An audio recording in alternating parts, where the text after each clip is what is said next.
Olá, oitavo ano. Estamos iniciando hoje mais uma aula de Química comigo, professora Sádiva, certo? E a nossa aula de hoje é revisando, certo? E concluindo os materiais de laboratório.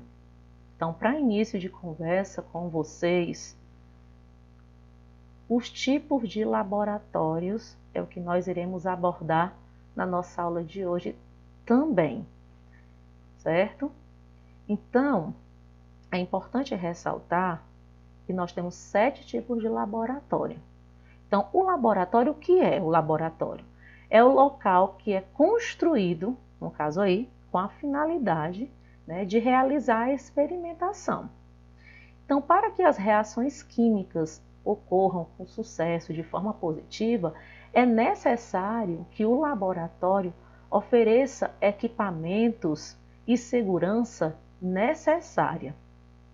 É claro que existem os riscos e por isso as reações químicas elas devem ser manipuladas somente por profissionais da área. O laboratório de química, turma, ele deve conter, tem que conter, obrigatoriamente falando, armários para guardar somente todas as vidraçarias limpas, e descontaminadas. As pias devem ser inox, com água corrente e estar acoplada nas extremidades das bancadas. E vamos verificar aqui os tipos de laboratórios, Nós temos os laboratórios de análise clínica, nós temos o laboratório de pesquisa, o laboratório escolar, o laboratório universitário, o laboratório industrial, o laboratório farmacêutico e o laboratório alimentício. Então, esses laboratórios, eles são responsáveis pela coleta e análise de materiais biológicos provenientes, turma, de um indivíduo, no caso aí, certo? Agora vamos ver os tipos de laboratório. Laboratório de análise clínica, Eles são responsáveis pela coleta e análise de materiais biológicos provenientes de um indivíduo. Então, as amostras podem ser diversas e dependem exclusivamente do que se deseja observar. Então, profissionais que atuam nesses locais, certo? Eles podem ter formações diferentes, como farmácia, biologia, bioquímica, biomedicina ou medicina. Então, nesse ambiente, diversos equipamentos para laboratório podem ser utilizados. Dosadores, bioquímicos, microscópios, que são aparelhos essenciais para os exames mais rotineiros. E, além disso, aparatos secundários, como estufa, a centrífuga, refrigeradores, balança, Então, são importantes para a manutenção e o tratamento das amostras coletadas, certo? Então, vou mostrar aqui para vocês o laboratório de pesquisa. Então, o laboratório de pesquisa, ele pode ser subdividido, no caso aqui, de acordo com o tipo de pesquisa a ser desenvolvida, Então, há os laboratórios de química, de biologia, de fisiologia, de biologia, biologia celular, Então, cada um estuda uma área específica e fornece informações à sociedade sobre esses diversos campos. Então, os equipamentos necessários nesses laboratórios variam de acordo com a necessidade de cada um, ok?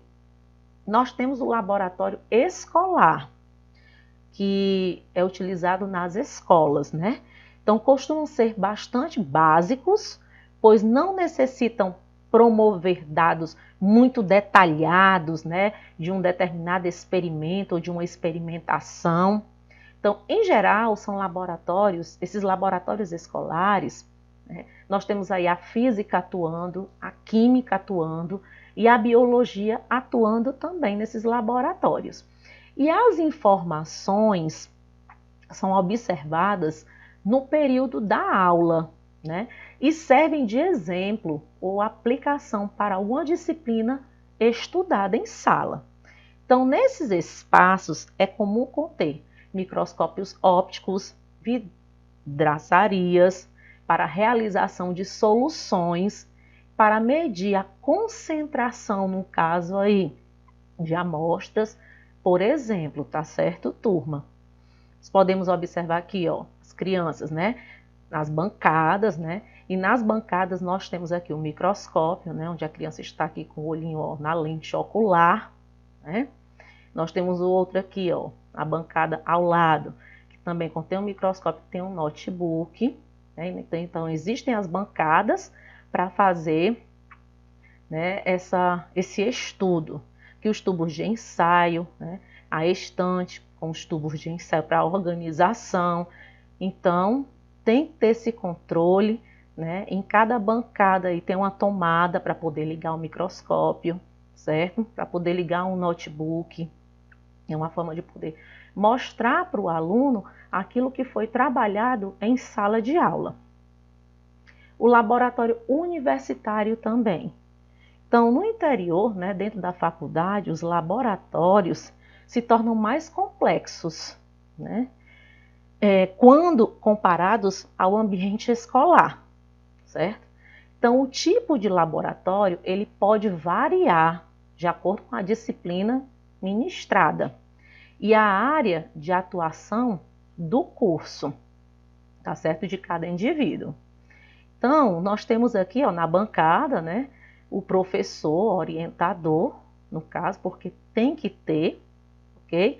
Em cada bancada, ó, tem duas meninas, né, duas estudantes, duas universitárias, de um lado da bancada do professor e do outro lado da bancada, simplesmente nós temos 3 universitários, né, onde o professor ele está simplesmente aí, né, o aluno com o aluno fazendo a observação, né, pode ser de uma célula animal, de uma célula vegetal, e o professor simplesmente está regulando aí, no caso, as lentes objetivas no microscópio, né?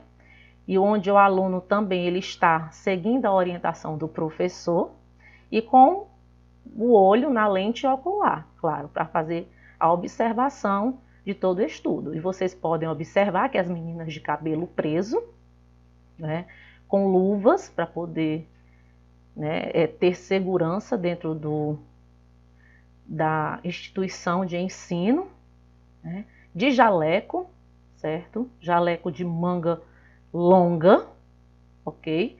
Porque é fundamental para não acontecer lesão, né, na pele. E venho aqui o laboratório industrial. Então, o laboratório industrial ele pode ter diversas áreas de atuação, dependendo do âmbito em que a indústria está inserida. Em geral, estão relacionados à análise, né, ou controle de qualidade de produtos provenientes aí da área industrial. Seguido, eu tenho um laboratório farmacêutico. Eles produzem, no caso aí, e comercializam, né, fármacos. São geralmente autorizados, né, pois é necessário que haja uma padronização na produção. A maioria possui os seus próprios centros de pesquisas, né, dos laboratórios farmacêuticos, no caso, já que muitos testes devem ser realizados antes da disponibilização de um novo e qualquer produto farmacêutico. E também tenho o laboratório alimentício. O laboratório alimentício, essa área necessita de um criterioso controle, certo? De qualidade. Além de determinar o estado dos alimentos, são necessários a realização de testes de análise, né, microbiana, e determinação nutricional também. Para isso são utilizados equipamentos, microscópio, no caso aí, né? E a manipulação em geral é realizada num ambiente de fluxo laminar. No caso aí, revisando os materiais de laboratório, ok? Eu tenho aqui, ó, vocês já viram alguns, né? E vamos aqui revisando. O bico de Bunsen, né, que é um dos aparelhos mais usados no laboratório, porque fornece a chama, né, para o aquecimento de vários processos. Eu tenho aí o tubo de ensaio, que é fechado em uma das extremidades, empregado para fazer reações, no caso aí em pequenas escalas, em especial testes de reação. Eu tenho a estante para tubo de ensaio, que geralmente ela se apresenta, né, na forma de madeira, mas também ela pode se apresentar, certo, de metal. Estante para tubo de ensaio. É um suporte de madeira, né, em geral de madeira, que serve para a sustentação dos tubos de ensaio, turma. Eu tenho uma proveta, né, que serve para medir e transferir pequenos volumes de líquidos, né, e ela não pode ser aquecida, e a proveta ela é toda graduada, como podemos observar. O copo de Becker, certo? Que é um recipiente cilíndrico semelhante a um copo mesmo, e no caso aí ele serve, né, para dissolver substâncias, serve para trabalhar com soluções, efetuar reações de precipitação também e aquecer líquidos. E ele pode ser aquecido, o Becker, sobre a tela de amianto. Aí nós temos o balão do fundo chato, né, que é um recipiente esférico provido de colo, né, empregado para aquecer líquidos, soluções ou ainda fazer reações com desprendimentos gasosos. Pode ser aquecido também sobre um tripé, né, em cima da tela de amianto. Temos também o Erlenmeyer. No caso aí é utilizado para titulações, aquecimento de líquidos, dissolver substâncias e reações entre soluções. Temos também, além do Erlenmeyer, né, que o Erlenmeyer, para o aquecimento dele, eu também posso colocar em cima de um tripé, né, e com a tela de amianto ali. Pode ser aquecido sim, tá certo?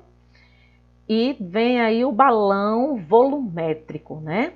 Que é semelhante a um balão do fundo chato, apresentando um colo longo e bem estreito, no caso aqui, certo? Onde apresenta um traço, né, de aferição, sendo ainda provido de uma tampa, ó, de vidro, né, logo na parte superior, né, esmerilhada. E é destinado à obtenção de soluções de concentrações conhecidas. Não deve ser aquecido esse balão volumétrico de forma alguma, certo? Para não sofrer alteração, né? E devido também à dilatação térmica. Nós temos aí a pipeta, que é um tubo de vidro aferido, graduado também ou não, e serve para medir e transferir volumes líquidos com maior precisão de um recipiente para outro. Apresenta um ou mais traços de aferição, os quais facilitam as medidas volumétricas a serem tomadas. Também nós temos o funil, né? E o funil, ele possui, no caso aí, um colo curto ou tem funil de colo longo, certo? Usado na filtração com retenção de partículas sólidas, né, para que essas partículas sólidas não venham a se misturar com a líquida, e o funil não deve ser aquecido de forma alguma. Nós temos a baqueta, né, que é um bastão maciço de vidro, no caso aí, e serve para agitar, facilitar, né, as dissoluções ou manter massas líquidas, no caso aí, em movimento constante. Também é empregado para facilitar a transferência de determinados líquidos de um recipiente para outro, certo? Eu tenho a piceta, né, que é usada para lavagem de materiais, né, ou recipientes através de jatos de água, álcool, né, e solventes, né, que é a água. Eu tenho também o suporte, que é uma peça metálica, usada para a montagem de determinados aparelhos, no caso, né, aparelhagem de forma generalizada. Eu tenho o funil de decantação, né, que é chamado funil de decantação ou separação, que é um aparelho de forma aproximadamente esférica, na forma de uma peira, como vocês podem observar, certo? Então, possui na parte superior uma abertura com uma tampa, né, de vidro esmerilhada, e na parte de baixo inferior um prolongamento em forma de tubo, onde há uma torneirinha, certo? Eu tenho a tela de amianto, que essa tela de amianto é um suporte para as peças que serão aquecidas e que podem ser aquecidas, ok? Então, a função do amianto é distribuir uniformemente, né, o calor pelo bico de Bunsen. Vem em seguida o condensador, que é um grande tubo, turma, provido de uma serpentina interna, utilizada na destilação, né, e tem por finalidade condensar os vapores do líquido. Eu tenho o tripé de ferro, né, e que é um sustentáculo, no caso aí, certo? Para efetuar, no caso, o aquecimento juntamente com a tela de amianto, os dois estão sempre juntos, se apresentam sempre juntos. Eu tenho a bureta, que é um tubo de vidro graduado, maior que a pipeta e provida de uma torneira na parte de baixo. Então, esse material é graduado para medidas precisas, no caso, de volumes, né, líquidos, certo? E permite o escoamento também do líquido, sendo bastante usada em uma operação no laboratório chamada de titulação. Eu tenho a garra, que vocês já conhecem, que é uma peça metálica, no caso, usada para a montagem de aparelhagem em geral dentro do laboratório. Eu tenho o vidro de relógio, que esse vidro de relógio é uma peça de vidro na forma côncava, né, que é usada em análise para evaporações, certo? No caso aí, não pode ser aquecida diretamente no bico de Bunsen de forma alguma. Eu tenho aí o almofariz, certo? Que é um aparelho de metal, mas eu posso encontrar ele na forma de porcelana, cristal ou ágata, né? Uma versão científica, um pilão, então destinada à pulverização de determinados sólidos, no caso. Eu tenho também o triângulo de porcelana, certo? No caso aí é um suporte para o cadinho de porcelana, que os dois também estão sempre juntos, quando usado diretamente na chama do bico de Bunsen. Aí eu venho o dessecador, no caso aí, que é utilizado no armazenamento de substâncias, no caso aí, que necessitam de uma atmosfera com baixo teor de umidade. Também pode ser usado para manter as substâncias sob pressão reduzida. Eu tenho também aqui o cadinho, certo? Que é um recipiente de forma tronco cônica, né? Às vezes provido de tampa ou não, né? E feito de prata, porcelana ou ferro, resistente a elevadas temperaturas, sendo por esse motivo usado em calcinações. Eu tenho, turma, também aqui a placa de Petri, certo? Que é uma placa, né, circular, certo? De bordas altas, que se justapõem, utilizada para o crescimento bacteriano em meios adequados. Eu tenho a centrífuga, que é um aparelho constituído por um carrossel, certo? De caçambas metálicas ou plásticas, né? As quais elas vão se encaixando tubos de centrífuga. É um instrumento que serve para acelerar a sedimentação de sólidos em suspensão em líquidos. Eu tenho também, turma, a estufa, que é um equipamento empregado na secagem de materiais por aquecimento, em geral até 200 graus centígrados. Então, essa foi a nossa aula de química, tá certo? Onde eu abordei os 7 tipos de laboratório e todos os componentes, certo, de estudo que nós encontramos em laboratórios foram mostrados para vocês, seguido de suas respectivas funções. Espero ter contribuído para o seu aprendizado. Estaremos juntos na quinta-feira, certo? No nosso plantão, para realizarmos a correção das atividades e retirar quaisquer dúvidas que venham a surgir. Então, um grandioso abraço e até o nosso próximo encontro, turma.